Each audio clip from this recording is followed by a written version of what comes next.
Hello friends, ಎಲ್ಲರಿಗೂ ನಮಸ್ಕಾರ. ಲಕ್ಷ್ಮಿ ಪಾಕಶಾಲೆ ಕಾರ್ಯಕ್ರಮಕ್ಕೆ ಸ್ವಾಗತ. ಇವತ್ತಿನ ದಿನ ನಾನು ಭಾಳ ಸಿಂಪಲ್ಲಾಗಿ ನಾವು ಬಿಸಿ ಅನ್ನಕ್ಕೆ ರಸಮ್ ಮಾಡ್ಕೊಳ್ಳೋದು ಯಾವ ಥರ ಅಂತ ತೋರಿಸ್ಕೊಡ್ತಾ ಇದ್ದೀನಿ. ತುಂಬ ಚೆನ್ನಾಗಿರುತ್ತೆ, ತುಂಬ ಕ್ವಿಕ್ಕಾಗಿ ನೀವು ಇದನ್ನು ರೆಡಿ ಮಾಡ್ಕೊಳ್ಬಹುದು. ಖಂಡಿತ ಫ್ರೆಂಡ್ಸ್, ಒಂದು ಸಲ ನೀವು ಕೂಡ ಟ್ರೈ ಮಾಡಿ ಅಂತ ಹೇಳ್ತಾ ಬನ್ನಿ. ಹಾಗಿದ್ರೆ ಇದನ್ನು ಮಾಡೋದು ಯಾವ ಥರ ಅಂತ ನೋಡೋಣ.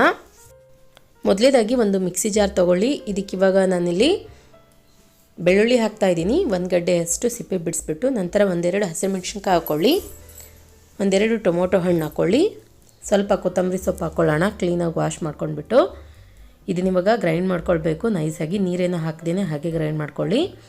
ಓಕೆ ನೋಡಿ, ಇವಾಗ ನಾನಿಲ್ಲಿ ಈ ಥರ ಗ್ರೈಂಡ್ ಮಾಡ್ಕೊಂಡ್ಬಿಟ್ಟು ರೆಡಿ ಮಾಡಿ ಇಟ್ಕೊಂಡಿದ್ದೀನಿ.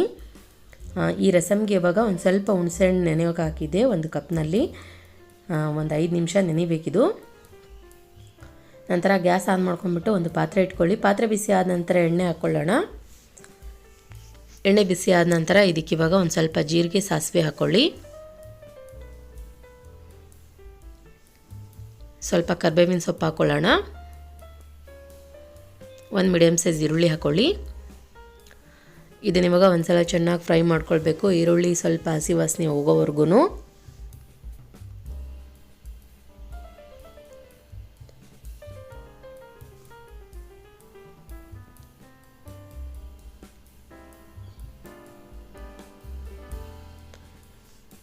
ನೋಡಿ, ಈ ಥರ ಮಿಕ್ಸ್ ಮಾಡ್ಕೊಂಡ ನಂತರ ಇದಕ್ಕೇನೆ ನಾವಿವಾಗ ಡೈರೆಕ್ಟಾಗಿ ಗ್ರೈಂಡ್ ಮಾಡಿರುವಂತಹ ಮಸಾಲೆ ಹಾಕ್ಕೊಳ್ಳೋಣ.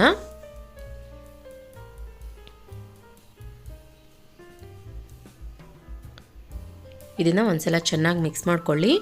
ಸ್ವಲ್ಪ ಹಸಿ ವಾಸನೆ ಹೋಗ್ಬಿಟ್ಟು ಎಣ್ಣೆ ಮೇಲ್ಗಡೆ ತೇಲ್ಬೇಕು, ಅಲ್ಲಿವರೆಗೂ ಚೆನ್ನಾಗಿ ಮಿಕ್ಸ್ ಮಾಡ್ಕೊಳ್ಬೇಕು.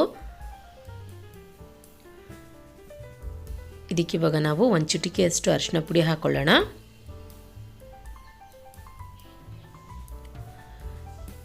ನಂತರ ಗರಂ ಮಸಾಲ ಮತ್ತು ಸಾಂಬಾರು ಪೌಡರ್ ಹಾಕ್ಕೊಳ್ಳಿ. 1 ಚಮಚದಷ್ಟು. ರುಚಿಗೆ ತಕ್ಕಷ್ಟು ಉಪ್ಪು ಹಾಕ್ಕೊಳ್ಳಿ. ಇದನ್ನಿವಾಗ ತಿರ್ಗಾ ಒಂದ್ಸಲ ಚೆನ್ನಾಗಿ ಮಿಕ್ಸ್ ಮಾಡ್ಕೊಳ್ಳಿ. ತುಂಬ ಚೆನ್ನಾಗಿರುತ್ತೆ, ತುಂಬ ಇನ್ಸ್ಟೆಂಟಾಗಿ ನೀವು ಈ ರಸಮ್ನ ರೆಡಿ ಮಾಡ್ಕೊಳ್ಬಹುದು.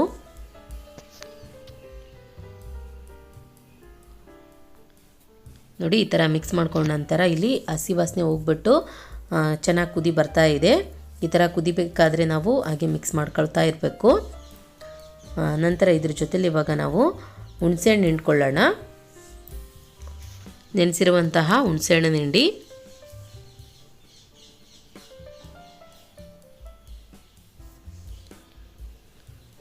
ಹುಣಸೆಹಣ್ಣನ್ನ ಹಿಂಡ್ಬಿಟ್ಟು ಒಂದ್ಸಲ ಚೆನ್ನಾಗಿ ಮಿಕ್ಸ್ ಮಾಡ್ಕೊಳ್ಳಿ.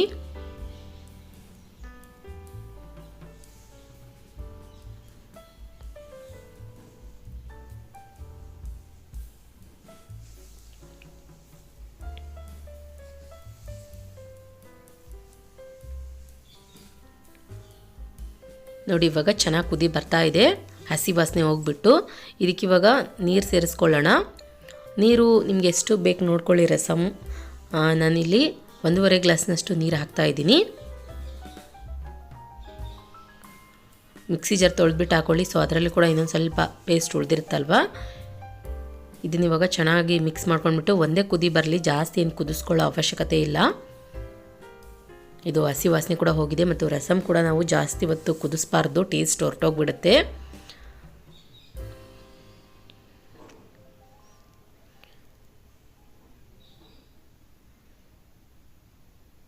ಈ ಚಳಿಗಾಲದಲ್ಲಿ ಫ್ರೆಂಡ್ಸ್ ದಿನಾಲು ಸಾಂಬಾರು ಒಂದೇ ಥರ ಪಲ್ಯಗಳು ತಿಂದು ಬೇಜಾರಾದಾಗ ಸಖತ್ ರುಚಿ ಕೊಡುತ್ತಂತಲೇ ಹೇಳ್ಬೋದು ಈ ಥರ ರಸಮ್. ನೋಡಿ, ಇವಾಗ ರಸಮ್ ಇಲ್ಲಿ ಚೆನ್ನಾಗಿ ಕುದಿ ಬರ್ತಾ ಇದೆ. ಈ ಥರ ಒಂದು ಕುದಿ ಬಂದ ನಂತರ ಒಂದು 5 ನಿಮಿಷ ಕುದಿಸ್ಕೊಳ್ಳಿ. ಕುದಿ ಬಂದ ನಂತರ ಒಂದು 5 ನಿಮಿಷ ಜಾಸ್ತಿಯಾಗಿ ಅಷ್ಟೇ ಗ್ಯಾಸ್ ಆಫ್ ಮಾಡ್ಕೊಂಡ್ಬಿಡಿ. ಇದಕ್ಕಿವಾಗ ಸ್ವಲ್ಪ ಕೊತ್ತಂಬರಿ ಸೊಪ್ಪು ಹಾಕ್ಕೊಳ್ಳೋಣ. ಕ್ಲೀನಾಗಿ ವಾಶ್ ಮಾಡಿ ಕಟ್ ಮಾಡ್ಕೊಂಡ್ಬಿಟ್ಟು, ಮತ್ತು ಒಂದು 2 ಚಮಚದಷ್ಟು ಬೆಲ್ಲ ಹಾಕ್ಕೊಳ್ಳಿ. ನಾವಿಲ್ಲಿ ಟೊಮೊಟೊ ಕೂಡ ಯೂಸ್ ಮಾಡಿದ್ವಿ ಮತ್ತು ಹುಣಸೆಹಣ್ಣು ಕೂಡ ಯೂಸ್ ಮಾಡಿರ್ತೀವಲ್ವ. ಸೊ ಹುಳಿ ಸ್ವಲ್ಪ ಜಾಸ್ತಿ ಆಗಲಿ ಸೊ ಕಡಿಮೆನೇ ಆಗಲಿ, ಬೆಲ್ಲ ಹಾಕ್ಕೊಳ್ಳೇಬೇಕು. ರಸಮ್ಗೆ ತುಂಬ ಚೆನ್ನಾಗಿ ರುಚಿ ಕೊಡುತ್ತೆ. ಹುಳಿ ಹುಳಿ, ಖಾರ ಖಾರ, ಸಿಹಿ ಸಿಹಿ. ನಾನಿಲ್ಲಿ ಪುಡಿ ಬೆಲ್ಲ ಹಾಕ್ತಾಯಿದ್ದೀನಿ. ಓಕೆ ನೋಡಿ, ಇವಾಗ ಟೇಸ್ಟಿಯಾದಂತಹ ಕ್ವಿಕ್ ರಸಮ್ ರೆಡಿಯಾಗಿದೆ. ನೋಡಿದ್ರಲ್ಲ ಯಾವ ರೀತಿಯಾಗಿ ನಾವು ತುಂಬ ಈಸಿಯಾಗಿ ಟೇಸ್ಟಿಯಾಗಿ ರಸಮ್ನ ರೆಡಿ ಮಾಡ್ಕೊಳ್ಳೋದಂತ. ನಾನು ಮಾಡಿರೋ ಈ ರೆಸಿಪಿ ನಿಮಗೆ ಇಷ್ಟ ಆಗಿದ್ರೆ ಪ್ಲೀಸ್ ಲೈಕ್ ಮಾಡಿ, ಶೇರ್ ಮಾಡಿ, ಕಮೆಂಟ್ ಮಾಡಿ. ಇನ್ನಷ್ಟು ಈಸಿ ರೆಸಿಪೀಸ್ಗಾಗಿ ನಮ್ಮ ಲಕ್ಷ್ಮೀ ಪಾಕಶಾಲೆ ಚಾನಲ್ಗೆ ಸಬ್ಸ್ಕ್ರೈಬ್ ಆಗೋದು ಮಾತ್ರ ಮರಿಬಾರ್ದು. ಮತ್ತೆ ಒಂದು ಇಂಟ್ರೆಸ್ಟಿಂಗ್ ರೆಸಿಪಿಯೊಂದಿಗೆ ಬರ್ತೀನಿ ಮುಂದಿನ ಸಂಚಿಕೆಯಲ್ಲಿ. Keep watching. Thank you. Bye.